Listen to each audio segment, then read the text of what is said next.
አዝማሪ ምን አለ መሰለህ? የጌታ ክፉ ካል የእመቤት ክፉ ድስት ይሟጠጣል። ከነዚህ ጋር ማን እሷም እሷ ናት እሱም እሳቸው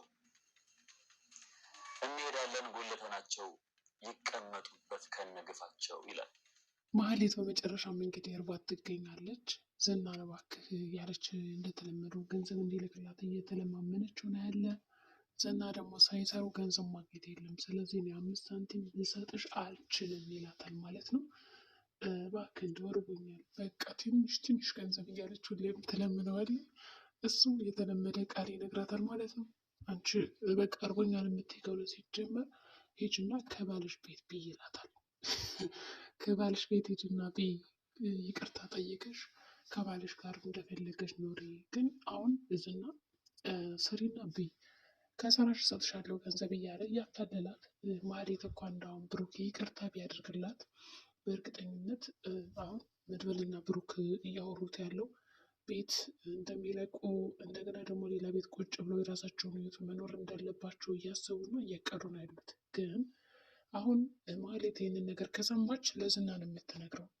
ቤቱን ለቀው ሊሄዱ እንደሆነ ካወቀ እሱ ደግሞ ቀድሞ ስንክክል ያደርግባቸዋል ወይም ደግሞ ሀሳባቸውን ያፈራርሰዋል። እነሱ ያለሙት ነገር እንዳይሳካላቸው ነው የሚያደርግ። ስለዚህ የማህሌት ስራም እንግዲህ ከዛ ቤት ሄዳ ቀድማ ይቅርታ ጠይቃ ከዛ በኋላ ይቅርታቸውን ካገኘች በኋላ የሚያወሩትን እያንዳንዱ ነገር እንግዲህ እንድትነግረው ነው የፈለገ።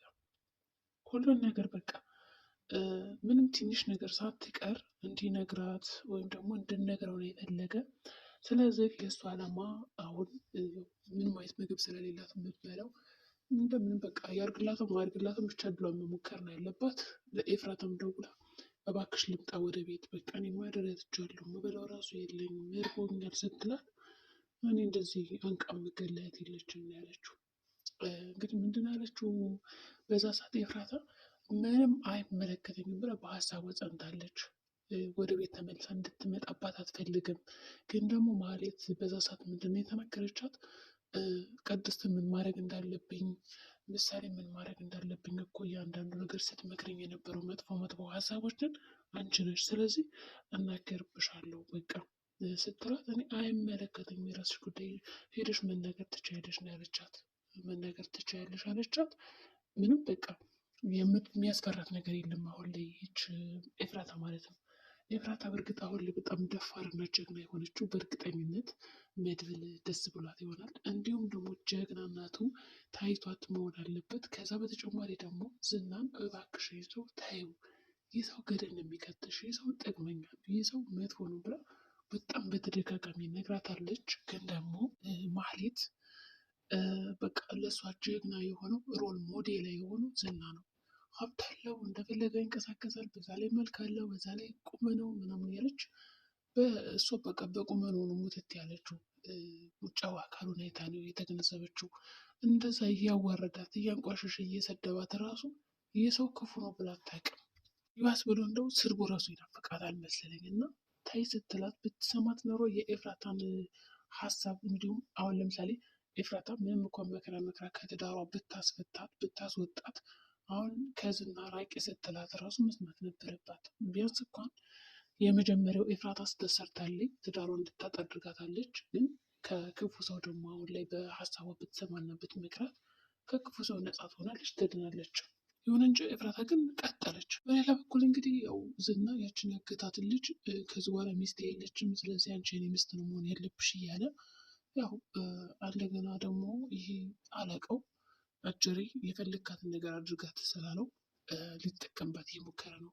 እኔ አሁን ምን ደስ ብሎ ነው እንደዚህ የምታደርገኝ? ምን በቃ የሚያምር ነገር አለኝ እና እባክህ ቁስል አትስጠኝ፣ የዘመናት በቃ ደብድበኝ፣ ብደበድበኝ ይሻለኛል ምናምን እያለች ነው እንግዲህ ክብሯን ከምታዋርድ ያገታት ልጅ አንዳንዴ ያው ከክብር ዱላ ይሻላል። ግን የሚገርማቸው አሁን ዝና ይችን ልጅ አሁን ያገታትን ቢያገባትና ከዛ ደግሞ ሉላ መግደሉንም ምኑንም ፎክሮ ትቶ በቃ ለሞገስ ቢታውለት በጣም አሪፍ ነበረ። ሞገስም ከሉላ ጋር ይሆናል፣ ዝናም ከዚች ከአዲሷ ልጅ ጋር ይሆናል። ከዛ ቅድስትና ብሩክ ደግሞ አንድ ላይ ይሆናሉ። እንደገና ደግሞ ኤፍራታና መድብል አንድ ላይ ከሆኑ ስለዚህ አሁን ማህሌትን ገደላሉ ጋር እናጠብሳት እንዴ ደላላው እኮ በጣም ትንሽ ነው። ስለዚህ ለእሷ ደግሞ የሆነ ሰው ቢያመጡላት በጣም አሪፍ የሆነ ብዬ አስባለሁ እንጂ ከዚህ በኋላ ማህሌት ይቅርታ ጠይቃ ወደ ብሩክ ህይወት የሚገባ ከሆነ በጣም ይደብራል። በእርግጥ ይቅርታ ጠይቀዋለሁ ብለ እንግዲህ እየመጣች ነው ያለችው። ይሁን እንጂ እንግዲህ በር እያንኳኳች ነበረ። በዚህ ቅስፈት እንግዲህ ቅድስት ስታያት በጣም ደንግጣለች። በሩን ዝግት ያደረገችባት። እኔ በሆን ራሱ ዘጋዋለሁ እንዴ እዛ የምወደው ሰው አለ። ከዛ እንደገና ደግሞ ከዚህ በኋላ አትመጣም ብላ ተስፋ አድርጋ ቁጭ ብላ ብሩክን የራሷ ለማድረግ እየሞከረች እንደገና የቀድሞ ባለቤቱ ስትመጣ ከቤት ድረስ ምን ይሰማችኋል? አሁን በቅድስት ቦታ ብትሆኑ እናንተ ምን ይሰማችኋል? የብሩክ ሚስት ናት፣ የቀድሞ ሚስቱ። ከዛ ቅድስት ደግሞ አሁን ብሩክን የራሷ ለማድረግ እየሞከረች ነው። በዚህ ቅስፈት የድሮ ሚስቱ ትመጣለች፣ በር ታንኳኳል። በዚህ ቅስፈት ብሩክ ደግሞ ቤት ውስጥ ነው ያለ። ውጭልኝ አትል አትግቢ አትል ብቻ ግራ ገብት ብሏት ምንድን ያደረገችው በሩን ከፈቴ። ከዛ ቆማለች። ከዛ ስግት አደረገችባት። በሌላ በኩል እንግዲህ ዳጣ በጣም ገንዘብ ርቦኛል፣ እኔ ቸግሮኛል እያለች ነው። ገንዘብ የላትም አሁን ላይ። ምሳሌ ታዲያ ምን እናድርግ እያለቻትም ነበረ። እንዲሁም ደግሞ ምሳሌ ቅድስት እኮ ገንዘብ አላት ትላለች። ያው ቅድስት በእርግጥ ገንዘብ ያላት ስራ ስለምትሰራ ነው፣ የወር ደመወዝ ስላላት። ከዛ እንግዲህ ተቆራጭ ይሆንላታል ማለት ነው። እንግዲህ ዳጣም እንስረቃት እንዴ ሿሿ እንስራት ምናምን ስትል እንዴ አንቺ ላይ በኮ አይደለሽም ወይስ መስረቅ ጀምረሻል? ምንድን ነው እንደዚህ የምታደርጊ ምናምን ስትላት፣ አይ እኔ እኮ መስረቅ ትቻለሁ ግን ምን መሰለሽ አለ አይደለ የሆነ በቃ ሿሿ ላድርግ የሆነ ጌም ነገር እንጫወትና እናጭበርብራት አለች ማለት ነው። ከዛ እሺ በማለት ሁለታቸውም ቅድስት ጋር ጨዋታ መጫወት ይጀምራሉ። ቅድስትም እንግዲህ የሆነ አስማት ነገር እሰራለሁ እና ከተሸናሽ ብር ትከፍያለሽ ይሏታል።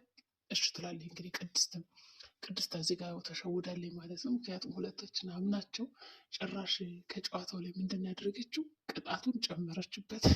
ብዙ ገንዘብ እንድትከፍል 200 ብር የነበረው 400 አደረገችው በራሷ ማለት ነው። ምሳሌ እና ዳጣ ደግሞ ያው ተመካክረው ሻሿት ሊሰሯት ስላሰቡ እሺ ይሉና እንግዲህ 400 ብሩን አስይዘው መጫወት ይጀምራሉ። ዳጣን እንግዲህ አስማት ነገር እሰራለሁ በማለት ነው። ምሳሌ ምሽት ላይ ከዛ ቁጭ ብሎ እየተጫወቱ እያለ እንግዲህ ምንድን አደረገችው ቅድስት በጣም ትኩር ብላ እያየቻት ነበረ። በእርግጠኝነት ደግሞ ምሳሌ እንደዚህ እዚህ ጋር ምንድነው ልብስሽ ላይ ምናምን ብላ ባሸውዳት ኖረው ቅድስት ራሷ አትሸወድም ነበር።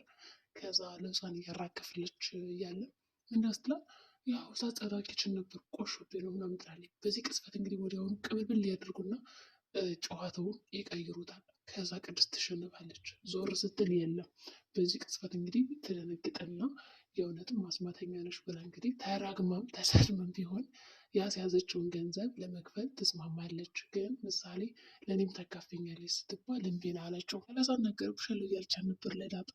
ዳጣም እንግዲህ የሰራችውን ስራ ስለመታይ ቀሽ በማለት ገንዘቡን ይቀበላሉ። በሌላ በኩል እንግዲህ ሉላ ሞገስን አይኔ ላይ ለምን አትረዳኝም እያለችው ነው። ንገሪኝ ቢላት ብዙ በፊት እኮ ሳትነግር ነበር የምትረዳኝ፣ አሁን ግን እየተረዳኝ አይደለም፣ የጠበቀውን ነገር ተው እያለችው ነው። እሱ ግን አልገባውም። ጠበቃው እንግዲህ በድፍረት ቁጭ ብሎ ከስሯ ጀግና እያለ እንዴት ነው ዝም የሚላቸው እያለ እኔ ደግሞ ሉላ ራሷን ስትወድቅ የሆነ ድብድባት ምናምን ነበር የመሰለኝ። ለካስ ድንገት ሳይነግራቸው ስለመጣ ነው ወደ ቤት እንድሳት ድንግጥ ብላ የወደቀችው። ሞገስ ይረዳታል ወይስ አይረዳትም? ከዚህ ጭንቀት ማንም የሚወጣት ቅድስትስ ታስገባታለች ወደ ቤት ወይስ ደግሞ አታስገባትም?